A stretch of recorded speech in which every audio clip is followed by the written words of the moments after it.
All right, I'm Chris Savino with American Outdoor News. Barring any technical issues, welcome to another episode. And I'm here with my friend Blake Barnett. Blake, thank you so much for coming on.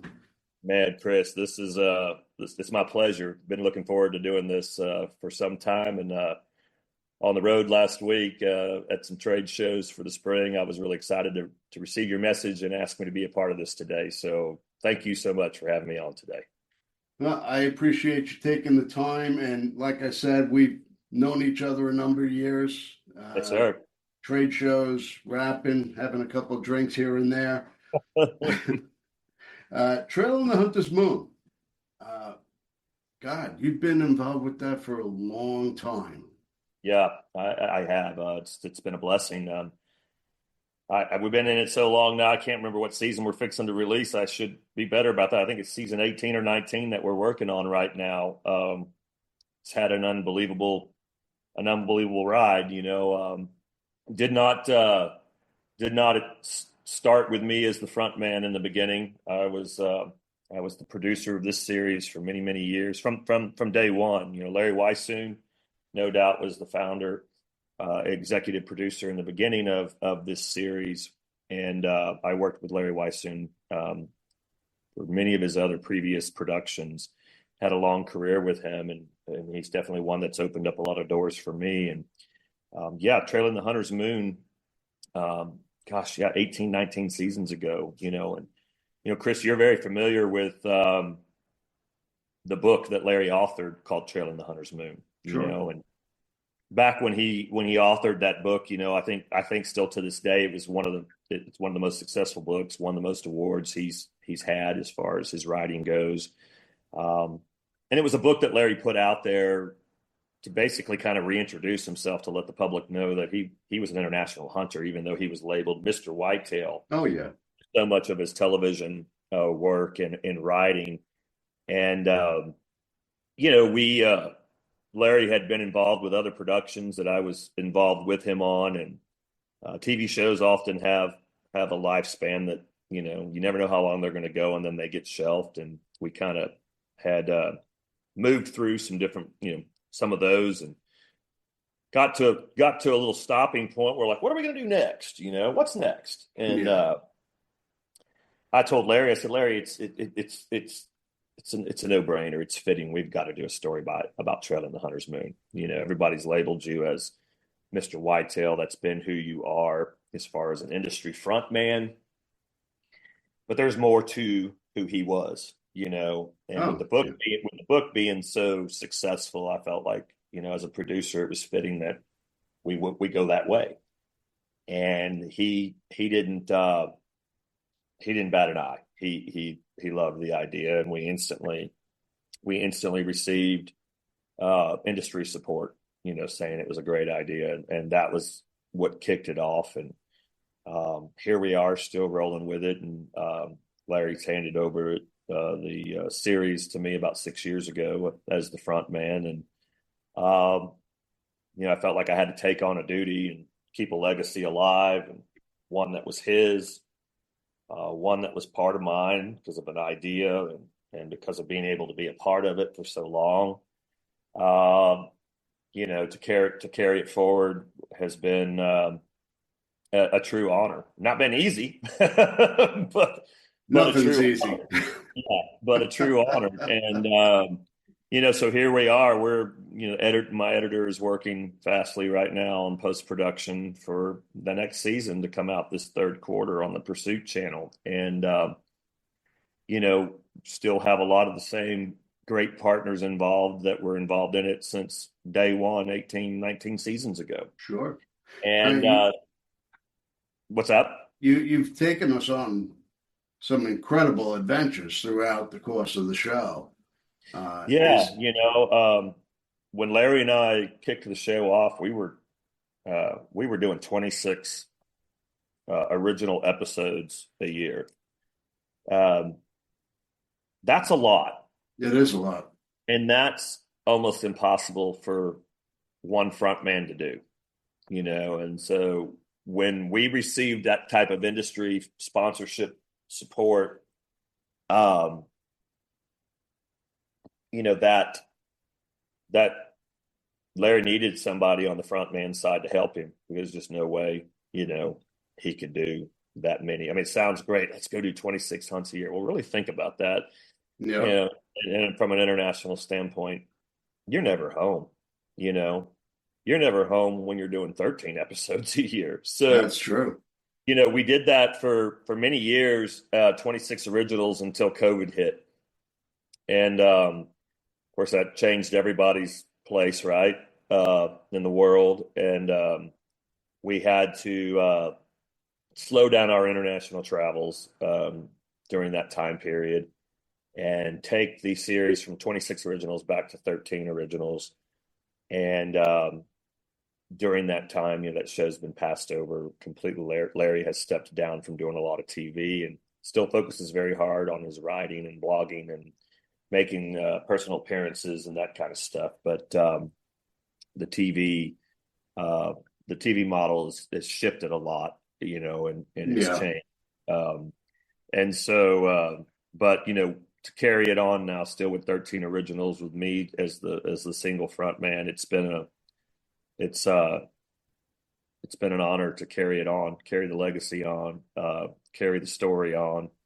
And though we don't do quite as many shows internationally as we used to, we still do that. We still try to sneak several episodes in there where we can sneak away to some great places and take the viewer on some exciting adventures. And, for me as a producer, doing television all these years, that's what's most important to me, is to take the viewer on the adventure.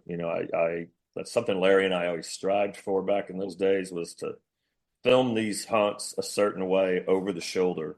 Like Chris Savina's right there with us on the hunt. He's seeing everything that we're seeing. There's no cutaways. There's no recreates. There's no, there's nothing fake about it.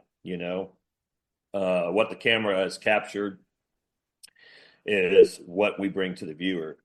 And that goes as far as making a bad shot, missing a shot. You know what I mean? The realities of hunting, you know what I'm saying? And the adventure and the experience, the highs, the lows.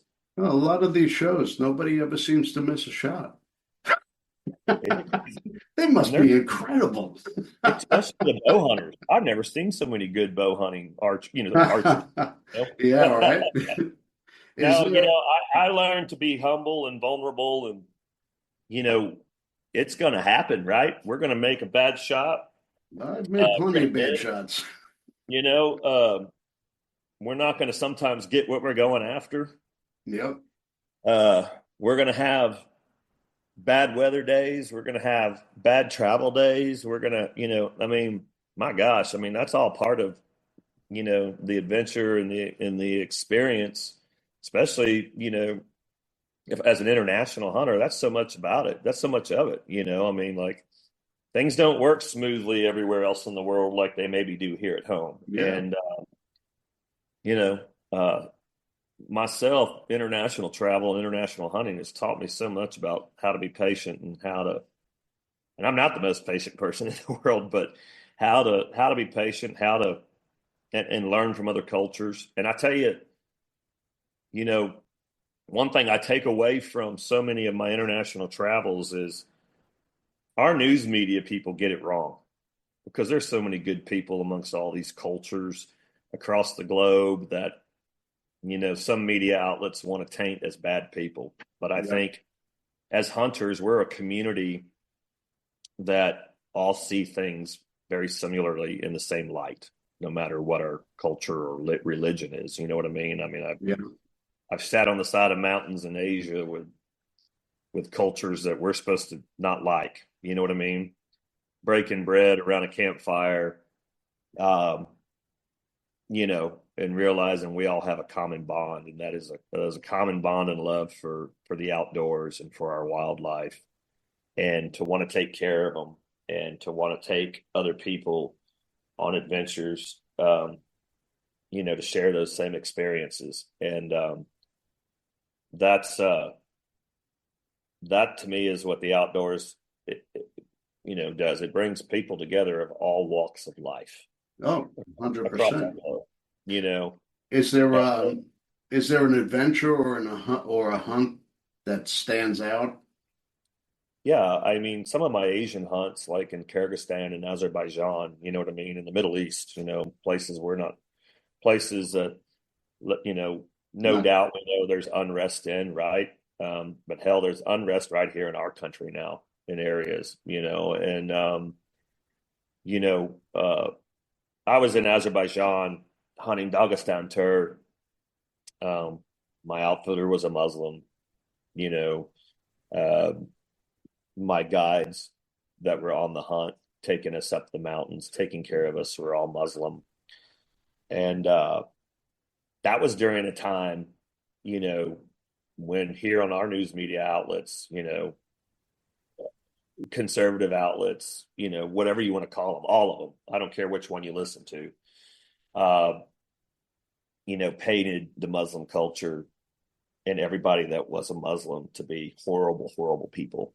Well, we got horrible Americans too, yeah, and it gives I think any novice amateur international hunter apprehensions of wanting to go to certain destinations. You know what I mean? Because of what we are taught, and I've had those apprehensions myself. You know what I mean? Going into those places if it was a first time experience that, um, and rightfully so, that would be normal, right? sure. What I've learned from it though, um, is those people, those cultures have good people in them too, and the Just bond people. that the bond that we totally have in common and share again is that we're hunters, and we have the same passion for the conservation side, and to protect those wild places and the wild things that live there. And from a mainstream media spotlight, we're trained to not like those people. But what I've learned from a personal experience is that I could break bread on the side of the mountain and laugh with these people and have fun with these people Yep. and help each other. And so uh, that's one experience. Kyrgyzstan, I've had similar experiences as well. And throughout some of those experiences, I've seen some questionable things, that make a light bulb or go off on your head and go, I don't think I like this and need to pivot, but I've had more great experiences than I've had negative experiences, to be honest with you. I mean, uh, I've hunted Africa 30 something times now, 9 different countries, and there's issues there too on different Sure. levels, and so um, one thing international hunting can teach you is how to be patient and how to adjust, and Communication. it's an eye opener to understand that you know uh, that at the end of the day we have people across this globe that are just like you and I, Chris, even though they're from a different religion or a different culture, or Sure. we're not supposed to like this or like that, or or whatever. Um, but there's people like me and you around the world, and connecting with those people is uh, it's special in a lot of ways. So I've been very fortunate to do that. I've been very fortunate to tell some of those stories of mine, share some of those adventures of mine through the Trailing Hunters Moon platform. And I'm going to continue to do so as long as the viewers continue to watch. And as long as the viewers continue to watch, then my partners will continue to support it. So uh, it's been a good run, and we'll keep out, I feel like I've been placed on this earth to do just that, to try to promote hunting in the most positive light that we can, and to try to get more people in the field, you know. So Uh, after all this time, hunting, growing up, producing, doing the show, what still what still fuels your passion? Do you still get that same charge out of filling a tag or pursuing an animal? you know, I've been getting that question a lot, I guess, because I'm getting older. People are like, man, he's been at it for a while. I did a More podcast. experienced, not all. Yeah, I did a podcast with Field Ethos, and they asked me the same question. They're like, you're you've been at it a long time. I was like, well, there's been guys that have been at it a lot longer than me that I look up to. I think for me, what I find most uh, passionate, the most passion I find with this that keeps me going is not so much the going and pulling the trigger and taking home big animals or having um, epic hunts. It's spreading the message, and Yeah, talking to people, listening to their stories, and even taking other people hunting. Gosh, I can just get just as much charge and high off of going hunting with you, Chris, and sharing an experience with you that we did. You know what I'm saying? That we did together, and I never yep. have to pull the trigger. And you know, I've been on the road here lately. I was just in Midland, Texas this past weekend for the Texas Trophy Hunters inaugural hunting and fishing extravaganza. And being able to be at those shows and having young men and women and people my age and older come up and say how much they love watching the show. And I like to hear their stories. I like to say, man, thank you for watching, but I want to hear about their hunting season. I want to hear about what they're planning.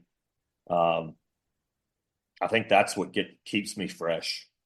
Not always about me. I've done a lot of hunting. Very fortunate. I'm going to continue to hunt as long as the good Lord will let me. Yep. Uh, but I don't look at it so much as a, how would I put it, like as I have to do this and I have to do that. You know what I mean? Yep. I definitely have places I want to go and stories I want to tell, and those take time. Sometimes I can't do them exactly when I want to do them, but when I get focused on something I want to do, I definitely I go do it. Um, Well, you do a lot with mentorship as well. I try to, yeah. I mean, if there's anything, I'm probably kind of one of the.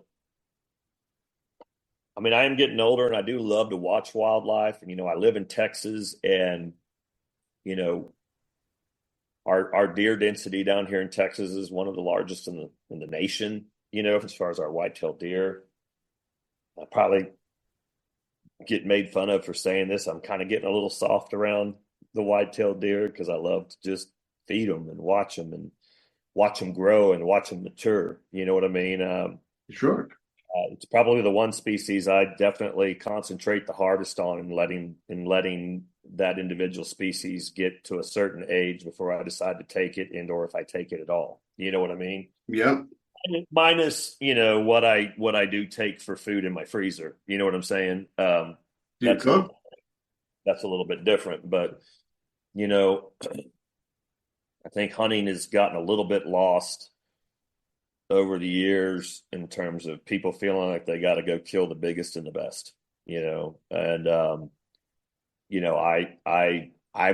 I've walked in those shoes as a younger man and a younger hunter, but um, with my blessings of being able to do what I've done, I've been able to reflect and realize that um, that's not what I'm about, and that's not what it's about. There Yeah. was I was just following some stuff on social media about how people complaining about pricing by the inches and this and that, and I just couldn't bite my tongue, and I just had to say, if you're booking a hunt based on inches and not based on adventure and experience, and in my opinion, you're hunting for the wrong reason. And to each their own, right? It's not my Yeah. choice. Not my choice to tell you what you should or shouldn't do, but there's so much more to hunting and to the adventure and the experience of hunting than looking at a score and looking at a number. I feel like if you're already going to put that pressure on yourself, or you're already going to just look at it that way, you're already overlooking the rest of the most important parts. All right. So, with that in mind, why do you hunt? What do Why you do get I out of hunt? it? What do you get out of it? And what I get out of it is honestly so many of the friendships I've made around the globe, and some of the impacts I've been able to make from some of the hunts I've been able to go on. For example, from an international side, let's talk about third world countries I've been able to hunt in. Let's talk about elephant hunting or Cape buffalo hunting or hunting hippos, hunting some species people don't think you should hunt or anything. Well, those people haven't seen the benefits. They haven't seen what the resourceful side of a hunt like that is. I've stood in the middle of a community of several hundred people who are starving to death, waiting to get one little piece of meat to take home to their family, Yeah. that they would never have if there wasn't a hunter there that was able to provide that protein. And we could say the same thing for here in the United States, with providing meat to soup kitchens, you know what I mean, and places like that. But it's the same concept. But to be in the wild bush, Yeah. where you're isolated, you don't see a single soul, but when that gunshot goes off, and within 45 minutes or an hour, it's like ghosts walking out of the bush from all different directions. And the next thing you know, you're surrounded by people of all ages, mostly a lot of them women with babies, young children. And the clothes they have on them are just barely hanging on them. You know what I mean? Because they're so rotten and dirty. And these people they're skinny as a rail. And that gunshot is a sign of food. Food is here. We're going to get fed. Yep.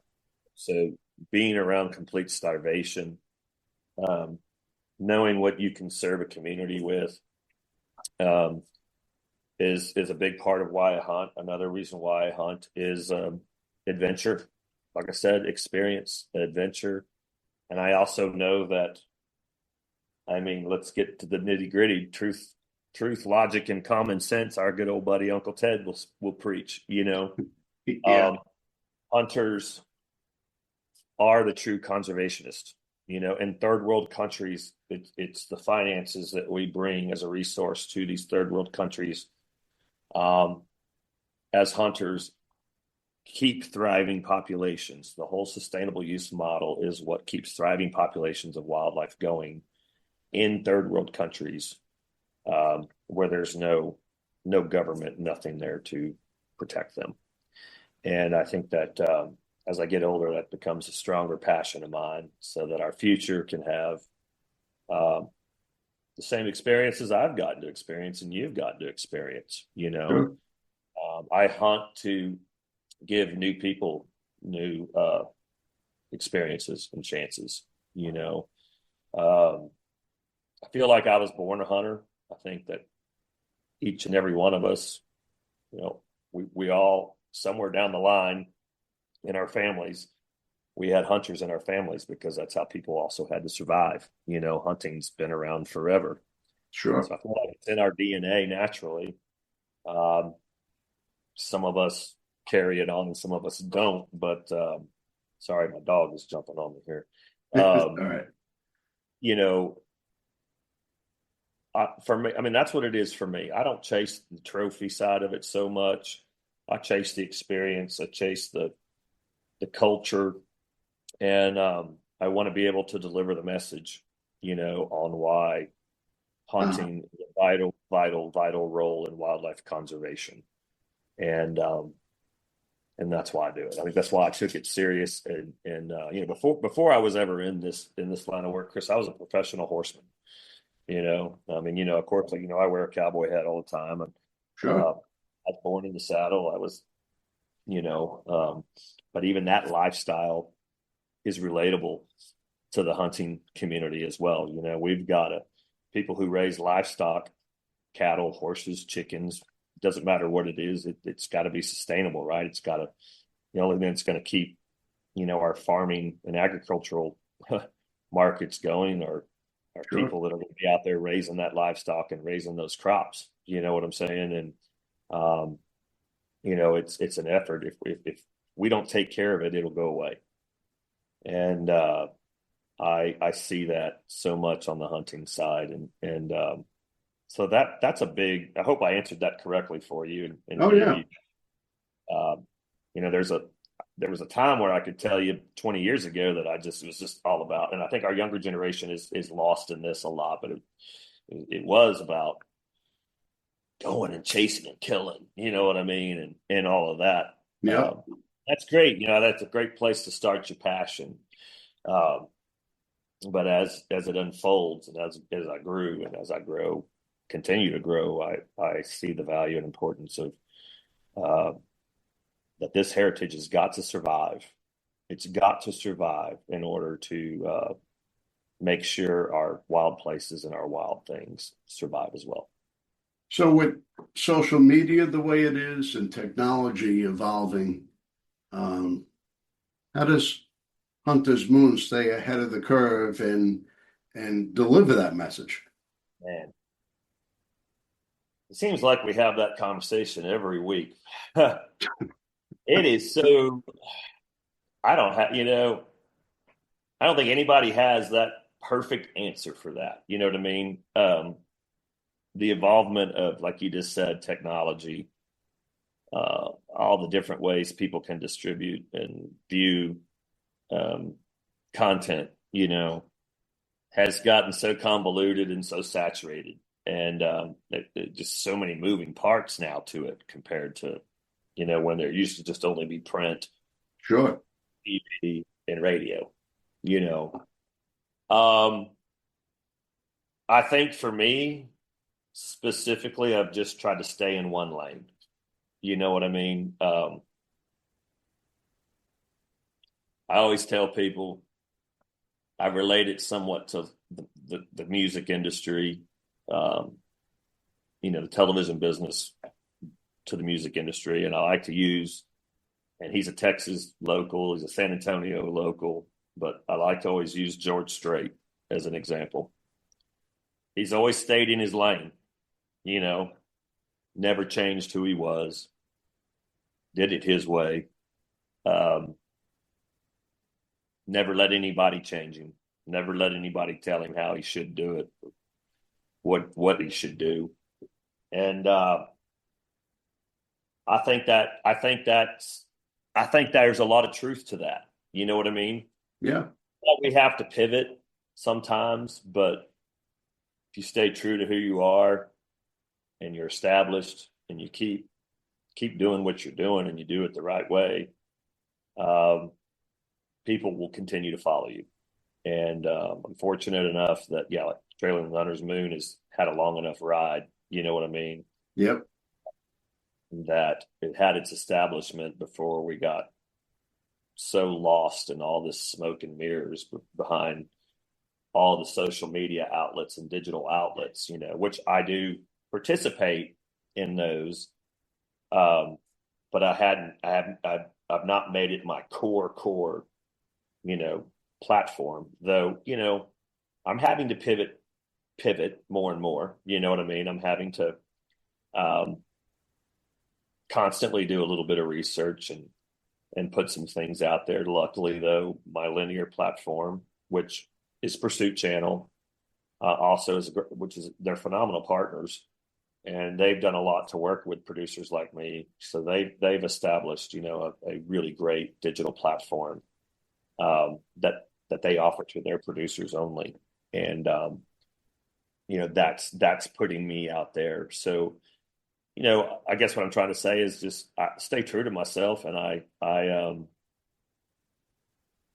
it's for me, it's putting together good content and putting it out there in television, because there are people that watch television, and then also that content's still going to the digital streaming markets, so that the younger generations and those that don't want to watch TV can see it too. So Yeah. I don't really plan on changing a whole lot. Um, you know, maybe increasing the footprint for sure on YouTube. Is where I'll probably focus and still continue to ride out the linear space only because that space is also offering me strong digital presence as well, because they're taking on the digital markets. Partnerships, I think, are important. If you have strong partnerships, those partnerships are going to work for you. You know what I mean? They want, Yeah. if they want you to succeed, they're going to help you succeed instead of trying to navigate it all by yourself. And there's a lot of streaming services to connect with. There's Waypoint, there's MOTV, there's Carbon Carbon TV. TV, that a lot of streaming services to connect with as well. And I've done that as well. I mean, I've had the series on Carbon. Um, I've had the series on Carbon TV. I've had the series on Wild TV Canada plus Wild TV Plus, which is their digital platform in Canada. I've had this, and the series has been ongoing since its inception on the Pursuit channel, and now Pursuit Up. Pursuit Up, I think, has one of the best digital platforms. It's free, 100% free app to download, free to stream all the content. And I believe that's where it's at. I Yeah, don't believe that platforms like Waypoint and MOTV, anybody that has a subscription, that's not where it's at. You know, um, I want viewers to be able to reach my market, reach my content, and not have to pay additional pricing for it. sure. Simply because I don't get paid additional pricing for it. You know what I mean? You're Yep. not making any money for me, then let my damn viewers watch it. So uh, that's how I see it. So right now we're I'm not planning on making a whole lot of changes until somebody tells me we need to. Um, we're gonna keep running hard on Pursuit channel and their digital platform, and we're gonna keep uploading some episodes to YouTube. Um, Again, from the entrepreneur side, I'm very cautious who and what platforms I work with, because most of it, Chris, is rented space anyway. Yep. Yeah. And you get too heavily invested in that rented space, and then they decide, well, we've had enough complaints about your kill shots or this and this and that, and they're going to take your channel down, and you've lost everything. Yeah. So then it goes back to being involved and being partnered with the right people. And not everybody can do that, right? Like I've learned that this TV thing has evolved so much, and there's so many people now that, and nothing against them. I mean, my hat's off to all of them. Do what you want to do, chase your dreams. But there's a lot of people on the TV front that do this simply because they want to do it as a hobby. They want to show their friends, or they just want to do it because they want to do it, and they have the financial means to do it.